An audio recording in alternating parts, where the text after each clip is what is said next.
Salut tout le monde. Aujourd'hui, nous allons retrouver l'invariant dans les algorithmes suivants. Nous en avons trois.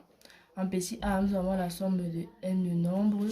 En petit B, nous avons la division euclidienne par la soustraction. Et en petit C, nous avons le test de primalité. Tout d'abord, nous allons commencer par le petit A, qui est la somme de n nombres.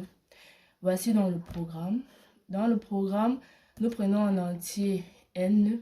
Donc la fonction va retenir un réel. Si parmi les nombres que nous allons entrer, il y aura des réels ou des entiers et tout.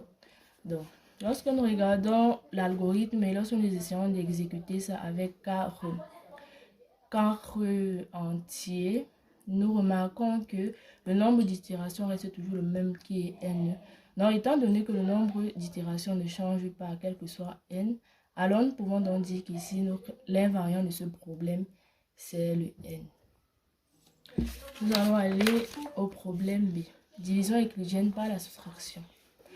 Voici la fonction là. Si le diviseur est égal à 0, alors on retourne erreur. Fin si. Le quotient est égal à 0, on initialise le quotient à 0. Tant que le dividende est supérieur ou égal au diviseur, alors on va faire dividende est égal à dividende moins diviseur. Et le quotient va récupérer le quotient plus 1, c'est-à-dire qu'il y aura incrémentation de plus 1. On va fermer la boucle tant que le reste est égal au dividende et on va retourner le quotient et le reste. Fin. Donc, tout au long de notre programme, lorsque nous allons en créer notre diviseur, lorsque nous allons effectuer la comparaison et la soustraction, l'addition, nous remarquons que la seule valeur qui ne va pas changer durant l'opération, c'est le diviseur. Donc, étant donné que tout au long de la division, le diviseur ne change pas, alors l'invariant de ce problème est le diviseur. Nous allons au problème C. Test de primalité. Voici notre algorithme. Fonction est premier. Si n est inférieur à 2, alors on retourne faux. Fin si.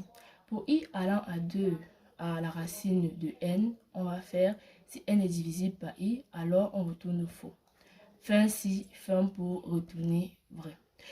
Tout au long de l'algorithme, nous remarquons que lorsqu'un nombre est ancré, si un nombre est ancré premier, il ressortira premier. Si un nombre ancré pair, il ressortira pair ou non premier.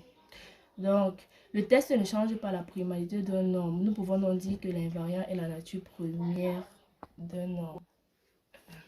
Bon, voilà, nous sommes à la partie 2 de notre exercice où on nous demande de proposer des machines état transition pour le même problème qu'à la question 1, c'est-à-dire pour la somme de n de nombres, pour la division euclidienne par soustraction et pour le test de primalité.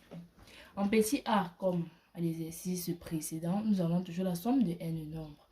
Ici, si nous repartons en arrière et nous regardons l'algorithme que nous avons écrit au départ, nous pouvons donc remarquer que ici, notre état initial est somme est égal à 0. État transition est l'addition de la somme précédente à la valeur suivante du tableau. Et notre état final, c'est lorsque on a fini de parcourir tout le tableau. Petit b, nous avons la division euclidienne par la soustraction. Également, lorsque nous repartons en arrière et nous regardons notre algorithme fait plus haut, nous pouvons remarquer que l'état initial est l'initialisation du couple diviseur-dividende. L'état de transition est la soustraction dividende moins diviseur et l'état final est dividende inférieur au diviseur et le diviseur est égal à 0. En petit c, nous avons le test de primalité. Également, si nous repartons en arrière et que nous regardons l'algorithme que nous avons écrit plus haut, l'état initial est le nombre ancré. L'état de transition. Ici, nous en avons plusieurs. Les racines sont définies par les règles suivantes.